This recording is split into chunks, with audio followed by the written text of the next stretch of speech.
Wizard of Legend is my most recent addiction on the Nintendo Switch. This is a top-down, kind of isometric roguelike made with pixel art, and I think I've said that statement several times over the last few years. It just feels like retro gaming is going full steam ahead, and there are lots of great choices out there, lots of roguelike dungeon crawly type of experiences like this.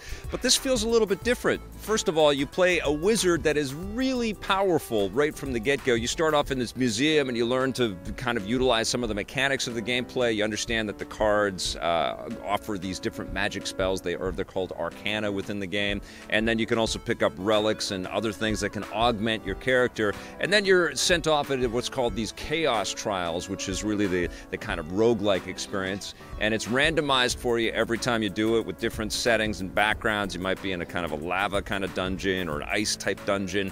And you deal with some pretty tremendously powerful bad guys that will swarm you, and you might get shadow creatures, you might get other wizard types coming after you, you might get giant stone demons or little balls of goo that will shoot little spikes at you, or archers. You kind of have to understand where you're going to position yourself within each of these challenges that you're going to face, and they kind of happen room to room as you progress through your dungeon. And so mobility is key, and you have this kind of boost mechanic which whips you around in all kinds of directions super fast. You've got a hack and slash type mechanic or a closer sort of melee attack of some kind.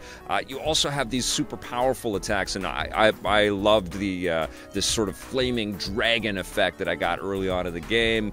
You could also shoot out ice projectiles or an earth dragon that will dig under the ground and come and get you. There's tons of different cards to collect that will give you lots of variety in your spells, and that's one of the best things about Wizard of Legend. There's also lots of different relics that will augment your character in different ways as well. They will be defensive, offensive, or just sort of miscellaneous items. Maybe you can collect more gold off of fallen enemies. And there are two economies in the game. There is gold to collect and there is gems to collect. The gold is more useful when you're actually in battle in the Chaos Trials. You'll meet these vendors along the way that will sell you a health potion or some kind of armament or some kind of special power that will help you try to survive for as long as you can on your run. But a lot of those kind of get depleted if you leave the Chaos Trials and go back to the kind of home base. In the home base area, there are also vendors that will sell you new arcana or new relics and stuff that you can help to augment, and those are permanent additions to your collection and your inventory, and you can mix and match. You have to get good at using everything though, and you have to understand how using one system with another system is going to help to make you a more fearsome opponent, because the challenge is very high, and I'm not very good at this game. I died a lot, but that's kind of the thing with roguelikes. It's like you learn a little bit more every time you go out on a run, and of course you're going to face off against boss opponents, and you're just going to keep cruising along a little bit like Ghosts and Goblins kind of style until you get to as far as you can in your run. It's going to take you a long time, I think, unless you play in co-op mode, because it's a little bit of an easier experience if you've got somebody else to play with, which is another cool addition.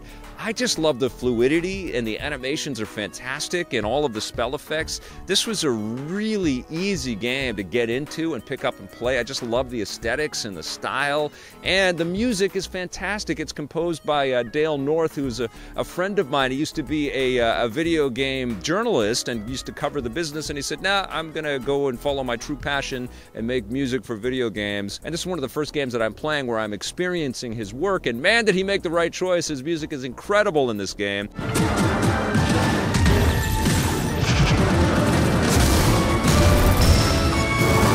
This is a really cool experience, and again, it's one of these two-dimensional, sprite-based, pixel-based experiences that just goes to show you that it's not about state-of-the-art fidelity, it's not about photoreal, it's about game design and games that are super fun to play, which is exactly what Wizard of Legend is. Now, I wish there was a little bit more variety in the environments.